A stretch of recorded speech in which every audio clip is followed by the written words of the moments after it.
सियासतदान आएंगे 25 से 30 साल से जिनको आपने ओहदों पर बिठाया है, वो आपके सामने ऐसी बात नहीं करेंगे। वो कहेंगे हम तो मेहनत करने वाले हैं, हम हमारी मेहनत से हमने हमारे फंक्शन हॉल बनाए। देखिए, इस दुनिया में कोई भी अपनी कमाई बिना मेहनत के नहीं करता, हर कोई मेहनत करता है। बस फर्क होता है, एक जिस्मानी मेहनत होती है, एक जहनी मेहनत होती है। जिस्मानी मेहनत जो होती है वो यह जो हमारे छोटे छोटे होटल वाले हैं, ये जो छोटी छोटी दुकानें हैं, ये जो पान पट्टी है, ये इनकी जिस्मानी मेहनत है। अब जहनी मेहनत जो करते हैं वो सियासी जहनी मेहनत, जिससे वो कमाई करते हैं, वो सामने आता है आमदार और खासदार के चुनाव के वक्त। या तो वो खुद को बेच देते हैं या कौम को बेच देते हैं। यही बात है, ये उनकी मेहनत है। बीजेपी के भी साथ बैठना पड़ता है उनको, उधर से पीछे से सेना के भी साथ बैठना पड़ता है, पूरी सेटिंग लगानी पड़ती है, जहनी तनाव होता है, मेहनत है। बहरहाल मैं अपने पॉइंट पर आती हूँ। मुझसे पहले 2007 में वाले साहब जनाब मोहम्मद हबीब साहब, जिनको पुलिस वाले से ज्यादा पहचाना जाता है, जब वो मुंतखब होकर आए थे तो उनके लिए ये सड़कें बनाना, ये पानी बहुत आम सी बात थी। उन्होंने 2-3 साल में तो काम कर दिए थे, मगर उन्होंने एक लाइब्रेरी बच्चों की तालीम के लिए, शायद से देगुर नाके पर पहली लाइब्रेरी होगी, उन्होंने वो लाइब्रेरी यहाँ पर बनाई। और मुझे शर्म आती है जो 30 साल से भटके हुए थे, जो अभी मजलिस में जाकर पवित्र हुए हैं, वो इतने भटक गए हैं कि वो कह रहे हैं कि ये लाइब्रेरी गलत जगह के लिए यूज होती है, जबकि इस लाइब्रेरी में तकरीबन 20 से 23 बच्चे सरकारी सिविल सर्विसेज में हमारी कौम के बच्चे मुंतखब हुए हैं। वो लिस्ट है मोहम्मद अवैस जो मुंबई पुलिस में भर्ती हुए, मोहम्मद शकील, मोहम्मद अजीज, मोहम्मद इब्राहिम जो तलाटी में है, मुंबई पुलिस में है, मंत्रालय लिपिक में है। पूरी लिस्ट मेरे सामने है जो हमारी उमर कॉलोनी के लाइब्रेरी से पढ़कर इस काबिल बने हैं। ये हमारे कौम के नौजवान हैं। और दूसरी बात है कि जनाब मोहम्मद हबीब साहब ने अपने नगर सेवक के वक्त में एक काम बहुत खास किए। वो शायद से आपको बहुत याद होगा कि 10वीं और 12वीं के जो तलबा और तालिबात होते हैं, उनमें उन्होंने 1 लाख रुपए का प्राइज इनाम में रखे थे। बच्चे के साथ वालिदैन को उम्रा, शायद ही महाराष्ट्र में किसी ने ऐसा इनाम रखे होंगे।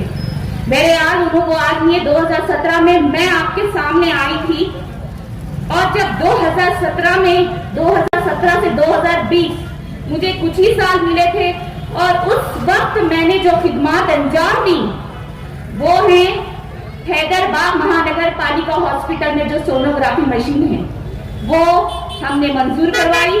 नांदेड़ महानगर पालिका में हॉस्पिटल में 1 करोड़ का NICU मैंने मंजूर करवा कर लाई हूँ। ईदगाह के बाजू में जो महापालिका का जो बदहाल फंक्शन हॉल था, वहां पर स्कूल नंबर 13 की बिल्डिंग हमने मंजूर करवाई, वहां पर तामीर करवाई। इसके अलावा महानगर पालिका के जनरल नॉलेज इम्तिहान हमने मुनक्किद किए थे। पहला इनाम हमने 25,000, दूसरा 20,000 और तीसरा 15,000 हमने रखे थे। इसके अलावा मैंने सोशल वर्क में मैंने काफी खिदमत अंजाम दी है कि तलबा व तालिबात में मैंने उर्दू खत्ताती मुकाबले लिए थे, उसमें मैंने कई बार इनामात तकसीम किए। खवातीन में मैंने कुकिंग का कंपटीशन लिया था। हस्तकला जो हमारे आर्ट का होता है, उसमें मैंने कई मुकाबले लिए, मैंने उनको इनामात से नवाजा। खरीद मैंने 100 माजूर बच्चे जो अपंग बच्चे होते हैं, मैंने उनको सरकारी योजनाओं से मैंने उन्हें फायदा दिलाया। यौमे डॉक्टर्स यानी कि जो डॉक्टर का दिन होता है, देगलूर नाके के तमाम डॉक्टर्स को हमने एजाज से नवाजा। कई मुफ्त मेडिकल मुआयना कैंप, कई आंखों के मुआयना कैंप हमने लिए। और एक बात है जो मैं शायद से नहीं बोलना चाहती थी, मगर आज मुझे बोलना पड़ रहा है कि लॉकडाउन के जो हालात थे, पहली लहर और दूसरी लहर, शायद से कोई सगा भाई से नहीं मिल रहा था और हॉस्पिटल में बेड बहुत कम थे। उस वक्त मैंने घरों पर जाकर जो सीरियस पेशेंट थे, मैंने उनके घरों में जाकर मैंने उनका इलाज किया। ये आप सबको पता है। लॉकडाउन के हालात में हमने जरूरतमंद गरीबों में अनाज की तकसीम की। उमर कॉलोनी में जो वाटर पाइपलाइन है, जो ड्रेनेज सिस्टम है, हमने वो बनाया। अब ये तो हमारी खिदमत थी। आने वाले दिनों में मैं आपके सामने ये बातें रखती हूँ कि अगर प्रभाग 12 उमर कॉलोनी से अगर हमारा पैनल आता है, मुखीद भाई, बशीर भाई, दस्तगीर भाई और मैं डॉक्टर अर्शिया, तो मैं आपके सामने ये हमारे वादे रहेंगे, ये मैं मुकम्मल करूंगी। पहला है, वार्ड नंबर 12 में जो हमारी लाइब्रेरी है वो बहुत ही थोड़ी सी कमजोर हो रही है, हम उसको बड़े पैमाने पर बनाएंगे और इंशाल्लाह हम हर एरिया में बनाएंगे। आपको मेरे काम के बारे में भी बताता हूँ। इस इलाके से मैं इसके पहले 15 साल पहले चुनकर आया था, तो आपको मालूम है कि मैंने जो कंस्ट्रक्शन का जितना भी काम किया, चाहे रोड हो, ड्रेन हो, सीवरेज लाइन हो, तो इस तरफ से जो राइट का हिस्सा है और लेफ्ट का हिस्सा है जहां से मैं बोल रहा हूं, आपको मालूम है हजरत अली मस्जिद की रोड भी मैंने ही बनाया था, ड्रेन भी मैंने ही बनाया था। और इधर लेफ्ट साइड में जो हिस्सा है हमीद फंक्शन हॉल का था, पहले बाजू में से ये जो रोड निकला है उधर से पीछे से गया है समझ भाई भैंसा वालों के घर तक गया। और ये जो मैं जहां पर खड़ा हूं, यहां से लेकर मुखीद फंक्शन हॉल तक ये राइट और लेफ्ट जो हिस्सा था, मैंने जो काम किया, तो मैं समझता हूं कि आज तक उसके बाद में वहां पर कोई डेवलपमेंट का काम, विकास का काम नहीं हुआ। वार्ड नंबर 12 का एक हिस्सा जिसको ब्रह्मपुरी का इलाका कहलाया जाता था, आपने इस यहाँ के कांग्रेसी लीडर को चुनकर दिया था। आपने जिसको महापौर बनाया, कभी स्टैंडिंग चेयरमैन बनाया, विरोधी पक्ष नेता बनाया, डिप्टी मेयर बनाया। आपके सामने से फाइन चले जाती है। ब्रह्मपुरी का इलाका, गरीब अवाम वहां पर बसती थी और उस इलाके को काट दिया गया और उनको वोट देने से महरूम कर दिया गया। वो लोग 10 साल तक 1997 तक 1997 तक वोट देने से महरूम रह गए। उसके बाद मैं जब चुनकर आया 2007 में, तो उसके बाद मैंने डॉक्टर श्रीकर परदेशी साहब के पास ये फाइल ले गया और कहा कि कलेक्टर साहब आप भी बताइए कि ये गरीब अवाम है, इन्होंने कई मरतबे वोट किया और उसके बाद ये संतरे का मल्ला और ये मौसम्बी का मल्ला और इकबाल नगर, ये ब्रह्मपुरी का जो भाग है, जो उर्वरित भाग है, इसको ये लोग इन्होंने कहा ग्राम पंचायत को वोट देना या फिर नगर पालिका को वोट देना, आप ही बताइए। उनको तो वोट देने से महरूम कर दिया गया। तो बहरहाल कलेक्टर साहब ने कहा फिक्र मत कीजिए, मैं इस फाइल को ऊपर भेजता हूं, और उन्होंने वो फाइल ऊपर भेजी और उसके बाद जो भी वक्त के जो चीफ मिनिस्टर थे उन्होंने उसको इंडोर्समेंट किया और इंडोर्समेंट करके वो फाइल को आगे बढ़ाया। और वो लोग बाद में 2007 के बाद में एक 18 महीने का इलेक्शन हुआ और वो 18 महीने के इलेक्शन में वो वहां से कुछ लोग चुनकर आए और उसके बाद में वो आज तक के वो गरीब अवाम, हमारे इकबाल नगर जो ब्रह्मपुरी का इलाका है, वो आज तक वोट देते आ रहे हैं। ये काम किया इन्होंने। आपके सामने से फाइल जाती है, आप ब्लाइंड है, आपको देखने नहीं आता।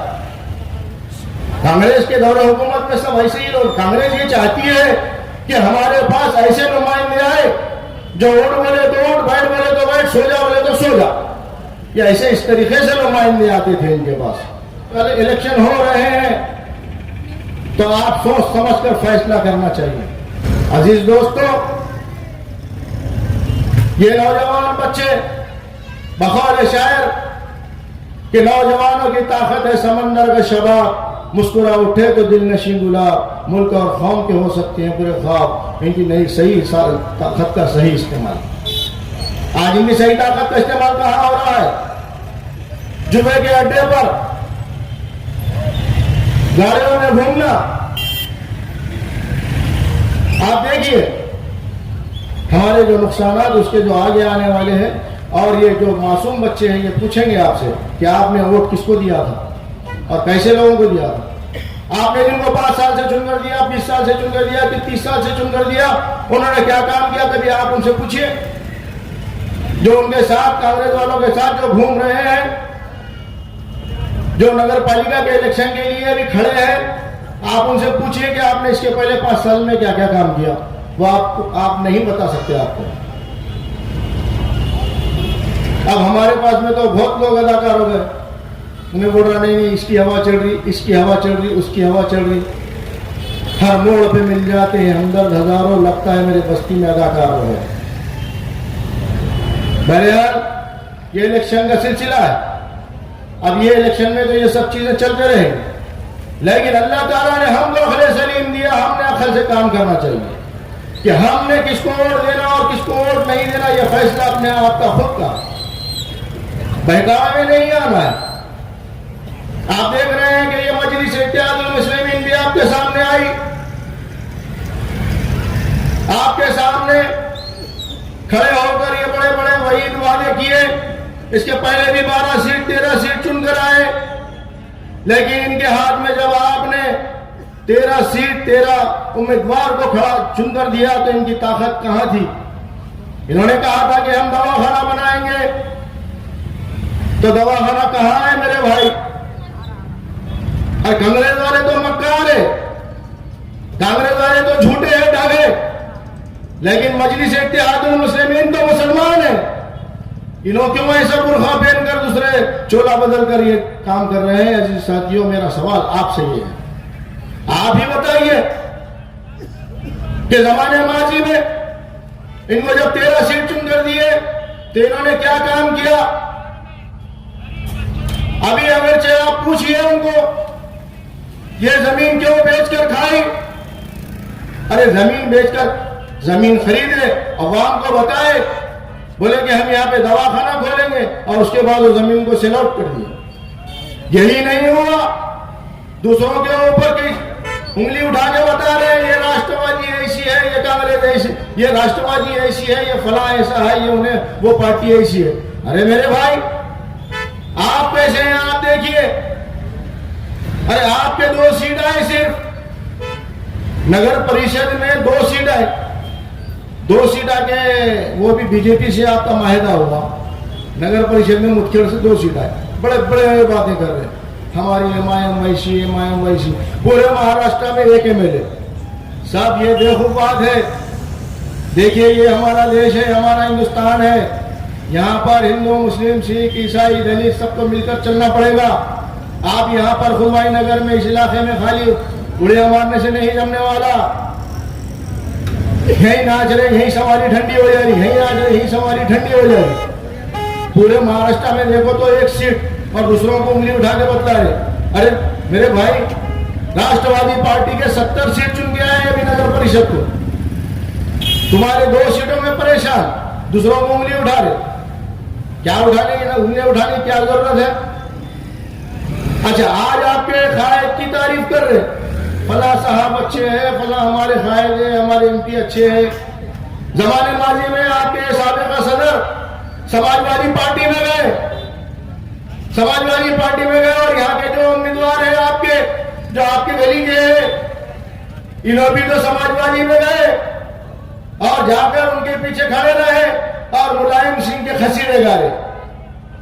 जब मुलायम सिंह के खसीदे पढ़ रहे थे तो जब समझ में नहीं आया अपने साथ क्या है, आपने तो ये कहा तो उनके खसीदे तो पढ़े, साथ में आपने ये कहा कि हमारे जो कायद है वो याजूज है माजूज है। आपने क्या किया? इसके ऊपर उंगली, उसके ऊपर उंगली, याजूज माजूज तो कह रहे हैं आप, यही नहीं कहा आपने।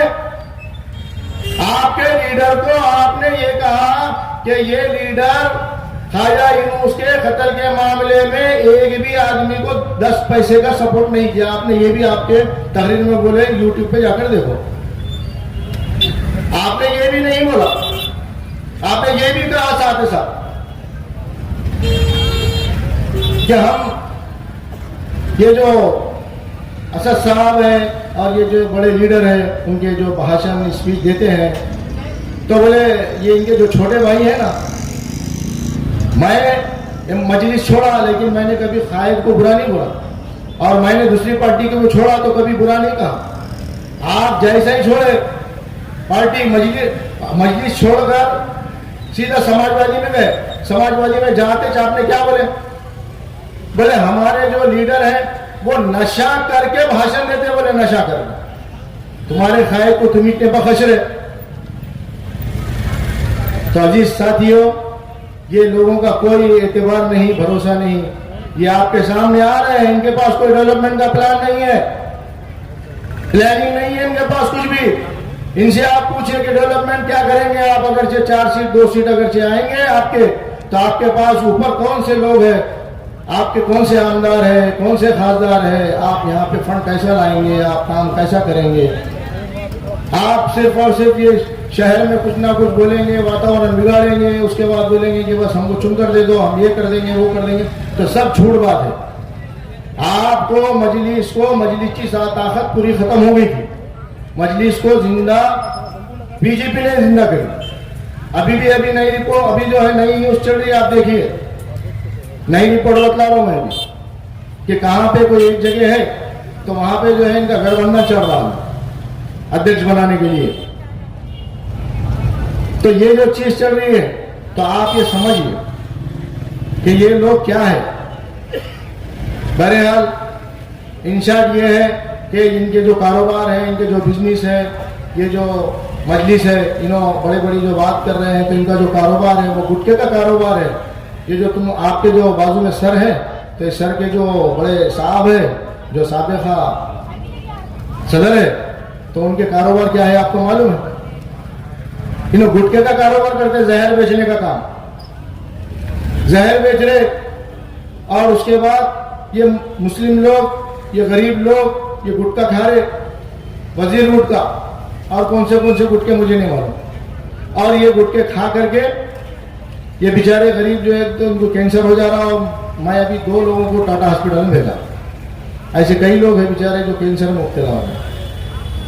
अरे पहले अपने आप को सुधारिए, पहले अपन क्या कारोबार कर रहे हैं, दूसरे पे उंगली उठाने के पहले सोचिए, पहले बोलने के पहले सोचिए। आपका कारोबार है, गरीब आदमी को अनाज मिलता, वो अनाज गरीब लेता और लेकर जाके इनको 2 रुपए में सेल कर देता, 2 रुपए किलो के हिसाब से। और वो अनाज खरीद रहे, साबिका सदर, वो अनाज खरीद करके लेकर जाके हैदराबाद में 10 रुपए से बेच दे रहे। और वहां से जो है बाद में आ रहा वो चावल बारीक बन के वो हमारे को मिल रहा 10,000 रुपए कुंटल, 8,000 रुपए कुंटल, 6,000 रुपए कुंटल, 7,000 रुपए कुंटल। तो ये गरीबों को हक मारा जा रहा। तो अजीज साथियों, इनके कारोबार को भी देखिए, इनको भी देखिए, और क्या कर रहे हैं। और ये आपके गली के जो साहब खड़े हुए हैं, इनको भी देखिए कि इनका दिमागी पोजीशन कितना है, क्या बोल रहे हैं, क्या कर रहे हैं, किसके पीछे चल रहे हैं। खाली एक आदमी, उनको सियासत का आइडिया नहीं है, तजुर्बा नहीं। सियासत का तजुर्बा होता तो आदमी सोचता कि कौन सा आदमी कैसा है, क्या करना चाहिए। ये नहीं समझता। आप तो एक एज ए टीचर है, तो आपको तो ये समझना चाहिए कि हमारे देश में हिंदू मुस्लिम एक 15% लोग हैं हम, और 85% उन्होंने है, ठीक है, 20% होंगे, 80% तो उन्होंने। तो एक रस्सी अगर आपके साथ, एक मैं एग्जाम्पल दे रहा हूँ, 80% लोग एक तरफ रस्सी खींच रहे और 20% लोग एक तरफ खींच रहे। तो आप बोलिए कि 80% की तरफ रस्सी खींची जाएगी या 20% लोगों की तरफ रस्सी खींची जाएगी? अरे ये तो हिंदुस्तान है, ये तो डेमोक्रेसी है। यहाँ पे तो सर गिने जाते हैं, हेड गिने जाते हैं। कहीं पर भी गए कि नारा मार रहे, नारा तकबीर, अल्लाह अकबर, ला इलाहा इल्लल्लाह मोहम्मद रसूलुल्लाह, तेरा मेरा रिश्ता क्या। अब यहाँ पे मैं देखा सुना जो नारे मारे, तेरा मेरा रिश्ता क्या। अरे तेरा मेरा रिश्ता क्या 40 लाख ला, 50 लाख ला औरंगाबाद में चल रहा, मार रहे वहां पे, जाला में मारे परसों। तो ये हिमायन का कोई रिकॉर्ड बराबर नहीं है। ये सब सोच समझ के फैसला करो। आप आपके सामने मैं आया और ये वजह तलाश करने के लिए आया कि हमको करना क्या है। अब रहा मसला हमारा, हम आपके सामने खड़े हैं, आपके सामने हम यही गुजारिश करने आए हैं कि आपको हमको आप अगर आप हमको चुन कर देंगे तो इंशाअल्लाह आपके काम में कोई कसर बाकी नहीं रखेंगे। इसके पहले भी ज़माने माजी में चुनकर दिया था आपने, तो मैंने कोई कसर बाकी नहीं रखा, और अल्लाह चाहे तो आगे भी मैं कोई कसर बाकी नहीं रखूंगा। ये नाली और ये रोड और ये छोटी मोटी चीजें, ये जो मूलभूत सुविधा है, ये जो छोटी मोटी सहूलत है, ये तो मेरी नजर में एक छोटा सा काम है। ये बड़ा काम नहीं है। ये आप सोच रहे हैं आपको बहकाया जा रहा है। ये आपके जो 40-50 साल से आप जो चुनकर दे रहे हैं, ये आपके सामने ये बात रख रहे हैं कि हमने ये रोड बनाए, हमने नाली बनाए। अरे ये कोई मायने नहीं रखता है, छोटी मोटी चीज है। इसके अलावा भी बहुत चीजें हैं। जैसा कि हमारे डॉक्टर रशिया मैडम साहिबा ने बताया कि हमने यहाँ पर लाइब्रेरी खोले। इन्होंने एक लाइब्रेरी खोले थे, इन्होंने कोई स्कूल तो खोलना था। कोई हमारा मासूम बच्चा, एक छोटा मासूम बच्चा, अगर से गरीब का बच्चा है तो उसके लिए कोई इंग्लिश स्कूल तो खोलना चाहिए था। आपने कोई खोला ही इंग्लिश स्कूल छोटा मोटा कि हमारा जो मासूम बच्चा वहां पर पढ़ना चाहिए, ऐसे जहन में था इनके कभी? 40 साल में कभी आया ख्याल आया? कभी नहीं आया आज तक। अरे हमारे लोग बेचारे मेहनत मजदूरी करने वाले लोग, वो कहां से 40,000 30,000 फीस देकर पढ़ाएंगे? ये आपको फिक्र होना चाहिए थी। जब आपको 40 साल से अवाम ने आपके ऊपर भरोसा जीता तो आपने ये मासूम बच्चों का इस्तेहसाल किया। मासूम बच्चों को एक छोटा सा स्कूल नहीं दिया। अरे हमारा गरीब आदमी कोई रिक्शा चलाता है, कोई गाड़ा चलाता है, कोई मजदूरी करता है, वो कहां से मेहनत करके बच्चे को पढ़ाएगा? ना आपने नगर पालिका का स्कूल बनाया, ना आपने कोई इंग्लिश स्कूल बनाया, तैयार किया। तो आप क्या कर रहे हैं अजीज दोस्तों? आप ही देखिए। इंशाअल्लाह हमको आप चुनकर दीजिए। हमारे मैनिफेस्टो में हमने ये चीज रखे है कि हम यहाँ पर स्कूल कायम करेंगे, एक छोटा सा इंग्लिश स्कूल और अच्छा सा, और जिसमें जो है कम फीस रहेगी। जहाँ 50,000 है, 40,000 है, 30 है, अल्लाह चाहे तो आप हमको चुनकर दीजिए, फिर और मौका दीजिए आप, फिर देखिए कि हमारा काम कैसा होता है, हम क्या कर सकते हैं, क्या नहीं कर सकते। यहाँ पे हम गार्डन बनाएंगे। उन्होंने तो आपको गार्डन नहीं दिया, हम गार्डन बनाएंगे। हम वादा कर रहे हैं आपके सामने। ये मैं इलेक्शन में खड़े रहने के पहले मैंने पहले सभी से राय लिया। एक अच्छे इंटेलेक्चुअल लोग, जो उलमा हजरात, जो बड़े बड़े तंजीम, वैसे लोगों को बुलाया, पूछा कि बुजुर्गों को, हाफिज साहब, आलिम साहब, आप मुझे बताइए कि हम खड़े रहना या नहीं खड़े रहना। तो सब ने ये कहा कि मुफीद भाई आपकी ज़रूरत है, आपके पैनल की ज़रूरत है, और आप ये पैनल आपका पूरा पढ़ा लिखा है, आप यहाँ पे खड़े रहेंगे तो अच्छी नुमाइंदगी हो सकती। मुझे ज़रूरत नहीं थी इलेक्शन में खड़े रहने की, आप खड़े नहीं उतरे इसलिए मैं खड़े रहा। आज हम महफूज नहीं है। हमारे पास यहाँ पे इतनी दादागिरी हो चुकी है कि कोई हमारा छोटा, अगर से कोई किराना दुकान चला रहा है, कोई गोश्त की दुकान चला रहा है, कोई तरकारी की दुकान चला रहा है, तो कोई आते हैं लोग और खंडनी मांगना शुरू कर देते हैं। ये कौन देखने वाला है इनको? इनका लीडरों का काम है कि लीडर लोगों ने इनको तंबी करना चाहिए, तो इन्होंने उनको हवा देते उल्टा।